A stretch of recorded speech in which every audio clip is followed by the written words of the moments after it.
அன்பான உறவுகளுக்கு வணக்கம். இந்த வீடியோல என்ஜின் பிரேக் அப்படின்னா என்ன, அது எந்த இடத்துல பயன்படுத்தணும் அப்படின்னு உங்களுக்கு தெளிவா சொல்லித்தர போறேன்.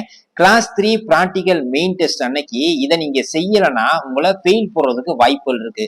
அதாவது வேகத்தடை வரக்கூடிய இடத்துல ஒரு சில இடத்துல வேகத்தடை சிம்பிள் இருக்கும், ஒரு சில இடத்துல HUMP அப்படின்னு எழுதியிருக்கோம். இந்த மாதிரி இடத்த நீங்க பார்த்த உடனே உங்களுடைய கியரை 2 அல்லது 3வது கியருக்கு மாத்திக்கிட்டு ஆக்சிலேட்டர்லயோ அல்லது பிரேக்லயோ கிளச்லயோ காலை வைக்காம வண்டி தானாவே வேகத்தடையில ஏறி இறங்குறது மாதிரி நீங்க ஓட்டிட்டு போகணும். அதுக்கு பேர் தான் என்ஜின் பிரேக். ஒருவேளை வண்டி ஆஃப் ஆகிற மாதிரி இருந்துச்சுன்னா நீங்க கிளச்சை ஃபுல்லா அமுக்கிக்கலாம்.